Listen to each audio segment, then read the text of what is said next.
ایک مرتبہ مسجد نبوی میں ایک صحابی کھڑے ہو گئے، اس کا اونٹ جنگل میں گم ہو گیا تھا، تو مسجد میں کھڑے ہو کر کے کہتا ہے بھائی صاحب میرا اونٹ گم ہو گیا ہو، جس کو ملے مجھے دے دو۔ تو اللہ کے نبی علیہ السلام نے فرمایا اللہ تیرا اونٹ واپس نہ کرے۔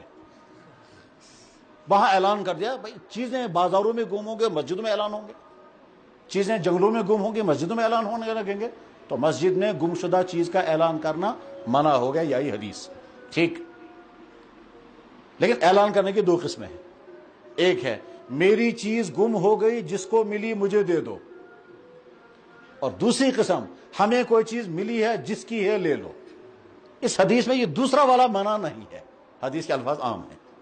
یہ ہے وہ فرق، یہ ہر آدمی نہیں کر پاتا۔ حدیث میں منع آیا گم شدہ چیز کا اعلان مسجد میں مت کرو، ٹھیک۔ اب گم شدہ چیز مسجد میں اعلان کرنے کی ممانعت کے دو معنی ہیں، ایک معنی یہ ہے چیز باہر گم ہو گئی ہم مسجد میں کہیں گے یم تلمتاس میں دی تو ٹھیک، دوسری گم شدہ چیز ہم نے اٹھا لی اور اٹھانے کے بعد ہم کہتے ہیں جن صاحب کی ہو لے لو، یہ دوسرا والا اعلان منع نہیں ہے، پہلا والا اعلان منع ہے۔ پھر وہ جو گم شدہ چیز ہے اس کی بھی دو قسمیں ہیں، ایک ہے بازار سے چیز اٹھائی اور مسجد میں لا کر اعلان کیا گیا، اور ایک ہے مسجد ہی میں چیز اٹھائی گئی اور مسجد میں اعلان کیا جا رہا ہے، ٹھیک۔ پھر قسم ہو گئی، یہ تیسری والی قسم تو بالکل ہی جائز ہے، تو مسجد میں گم شدہ چیز، ایک بات۔ دوسری بات جب کہیں کوئی چیز کسی نے اٹھا لی تو اب کیا حکم ہے، پرین کوشریس وہاں اگر پونستول اگر پیسہ اٹھایا تو آپ کو بعد میں اتنا ہی پیسہ اور ڈالنا پڑے گا، پھر خیرات کرنا پڑے گا، تو یہ مسئلہ نہیں ہے، مسئلہ یہ نہیں ہے۔ اگر ہم نے کوئی چیز اٹھائی تو اولاً تو ہم اٹھائیں گے نہیں، اسلامی مزاج اصل میں یہی ہے، جو چیز جہاں ہے کوئی ہاتھ نہیں اٹھائے گا، وہیں رہنے دو، یہاں تک کہ مالک ڈھونڈتا مہینوں کے بعد اگر آئے گا، اگر اسلامی مزاج ہوگا اس کو وہاں چیز مل جائے گی۔ مسلمان نہیں اٹھانا چاہیے چیز، لیکن جب کوئی چیز اٹھائے گا تو اس نیت سے اٹھانی ہے میں مالک تک یہ پہنچاؤں گا، یہ نیت کرنی ہے، خدا بواتنا یہ چیز تمستان یم سنی چھو، جس کی چیز ہے اس تک میں پہنچاؤں گا، یہ نیت کر لی۔ اس نیت کرنے کے بعد اب ہم نے چیز اٹھائی تو یہ چیز ہمارے پاس امانت ہے، اور امانت کے ساتھ چونکہ ہم نے مالک تک پہنچانے کا ارادہ کر لیا، اس ارادے پر اللہ کی طرف سے اجر ملے گا، ٹھیک ہے۔ اب ہم ڈھونڈیں گے مالک کو، ممکن ہے مالک مل جائے، ممکن ہے مالک نہیں ملے گا۔ اس مالک کو ڈھونڈنے کے لیے اب کیا کرنا ہے، تو اس کی کتابوں بڑی لمبی ڈیٹیل لکھی ہے، اس میں سے اگر چیز اتنی قیمتی ہے جتنی ایک گائے تو 1 سال تک اعلان کرنا پڑے گا، چیز اگر اتنی قیمتی ہے جتنی ایک بکری تو 1 مہینے تک اعلان کرنا پڑے گا،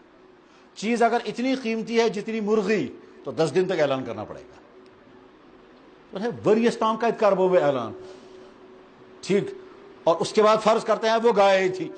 تو رکھیں گے کہ ہم اس گائے کو، اس میں اسلام نے حل نکالا ہے کیا، جو ہی گمشدہ چیز آپ نے اٹھائی فوراً قاضی کے پاس جا کر اطلاع کرنی ہے، جناب میرے پاس ایک گمشدہ چیز ہے، وہ گائے ہے، وہ گھڑی ہے، وہ موبائل ہے، وہ کوئی چیز ہے، آپ مجھے آرڈر کریں، تو قاضی یا تو کہے گا دفتر میں داخل کر دو اور ہم خود اعلان کریں گے، اور یا کہے گا تمہارے پاس امانت ہے ہم اعلان کراتے ہیں، لیکن چونکہ نہ قاضی کا نظام ہے نہ وہ ہے، اس لیے اب ہم اس چیپٹر کو تو نہیں چھڑتے ہیں۔ اگر ہم نے یہ چیز اٹھائی ہم کوشش کریں گے مالک تک پہنچانے کی، اگر مالک تک پہنچانے میں کامیاب ہو گئے اور مالک آ گیا تو اس سے کہیں گے کہ آپ کی چیز ہے کہ جی ہاں، کیا چیز ہے یہ، وہ چیز بتائے گا، اس کی علامت، چیز بھی بتائے گا، اس کی علامت بھی بتائے گا، اس کے بعد پھر آپ چیک کر کے دیکھیں گے، اگر علامت جڑ گئی تو چیز اس کو دینی ہے، اور دینے سے پہلے 2 آدمیوں کو گواہ رکھنا ہے، 2 آدمیوں کو گواہ رکھنا ہے کہ صاحب یہ چیز میں نے اٹھائی تھی، یہ مالک بن کر کے آیا، آپ گواہ رہے ہیں میں نے یہ چیز اس کے حوالے کر دی علامت جان کر، ٹھیک، لے گیا یہ آدمی، اس کے بعد دوسرا آدمی کہتا ہے سوچ میں ہوں، اس وقت یہ گواہ کام دیں گے۔ اس میں جس بھائی نے، وہ بھائی ہم کو نہیں معلوم کس نے اٹھائی ہے، جس نے باتھ روم سے یہ گھڑی اٹھائی وہ اپنی جیب میں رکھ سکتا تھا نا، اس کو کون پوچھتا، ٹھیک۔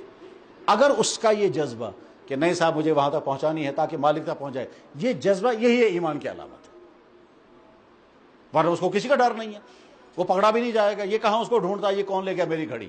یہ جو فکر ہے بس یہ ایمان کی علامت ہے۔ یہی فکر جب دفتر میں پہنچے گی تو رشوت نہیں لینے ہے، یہی فکر جب دکان پر آئے گی تو فراڈ نہیں ہونے دے گا، یہی فکر جب جوان کو ہوگی تو اس کی آنکھ غلط نہیں دیکھے گی، یہی فکر یہی مزاج، جس مزاج نے باتھ روم کی گھڑی کو جیب میں رکھنے کے بجائے یہاں پہنچایا، ٹھیک، یہ پرانے زمانے کا ایمان والا نہیں، آج ہماری سوسائٹی کا ایک مسلمان ہے، کون ہے وہ ہم کو نہیں معلوم، اللہ اس کو جزائے خیر عطا فرمائے، ایسا بھی ہے، ٹھیک، علامت سامنے ہے۔ آپ نے دیوبند میں دیکھا، وہاں اعلان لگتا ہے گھڑی ملی ہے جن صاحب کی ہو آ کر لے لیں، فلاں چیز ملی ہے جن صاحب کی ہو آ کر لے گئے۔ ایک دفعہ ہندو آ کر کے کہنے لگے ایسے لوگ آج بھی دنیا میں ہیں جو چیز اٹھا کر یہیں سے اعلان کرتے ہیں کہ جن صاحب کی وہ لے لو، وہ سوچ بھی نہیں سکتے ایسے۔ بخاری شریف میں حدیث ہے، جناب رسول اکرم صلی اللہ علیہ وسلم سے پوچھا گیا یا رسول اللہ صلی اللہ علیہ وسلم اگر کہیں بکری گم ہو گئی ہو اور مجھے مل جائے تو کیا کروں گا؟ تو آپ علیہ السلام نے ارشاد فرمایا یا تو تم بکری لے آؤ، اور اگر تم نہیں لائے تو بھیڑیا کھا جائے گا، ٹھیک۔ انہوں نے کہا یا رسول اللہ صلی اللہ علیہ وسلم اگر گائے گم ہو جائے تو کیا؟ پھر اس نے پوچھا یا رسول اللہ اگر اونٹ مل جائے تو؟ آپ نے فرمایا تجھے کیا کرنا اونٹ کو، اونٹ پھرتا رہے گا یہاں تک کہ مالک ڈھونڈ لے گا، تو مالک اس تک پہنچ جائے گا۔ بہرحال گم شدہ چیز جو ہے وہ مالک تک پہنچانی چاہیے، اور اس میں کوئی سزا نہیں ہے کہ صاحب آپ کو ڈبل پیسہ یہاں سے دینا پڑے گا۔ اب اگر مالک نہیں آیا اور وہ نہیں مل سکا تو کیا کرنا ہے؟ تو جواب ہے کہ یہ چیز اب صدقہ کرنی ہے، یہ نیت کر کے یا اللہ جس آدمی کی یہ چیز تھی اگر زندگی میں اسے مل جاتی تو وہ فائدہ اٹھاتا، اب زندگی میں اس کو نہیں مل رہی ہے، میں اس کی طرف سے صدقہ کرتا ہوں، اور یہ صدقے کا فائدہ اس کو آخرت میں ملے گا، ٹھیک۔ اور اس نے اپنے ہاتھ میں چیز لے کر کے پھر صدقہ کر دی، اس کو بھی اجر ملے گا۔ اور اجر کس چیز کا ملے گا؟ کہ تمہارے ہاتھ میں چیز آئی تھی، تم نے اس کو استعمال کرنا حرام سمجھا، اپنے آپ کو حرام سے بچانے کے لیے تم نے صدقہ کر دی، تم کو اس پر اجر ملے گا۔ حرام ہاتھ میں آیا اور پھر چھوڑ دے انسان، اس پر ایک خاص قسم کا اجر ملتا ہے، اس کو کہتے ہیں کف عن الحرام، حرام سے اپنے آپ کو بچانا۔ تو اپنے آپ کو حرام سے بچانا ہاتھ میں آ کر کے، وہ حرام جس کا پیچھا ہو سکتا ہے اس سے بچنا تو اتنا اہم نہیں ہے، جس حرام کا پیچھا ہو ہی نہیں سکتا، کوئی پیچھا ہی نہیں کرے گا، اس حرام سے اپنے آپ کو بچانا، یہ بہترین علامت ہوتی ہے ایمان والے ہونے کی، اور اس کی قدر کرنی چاہیے، کہ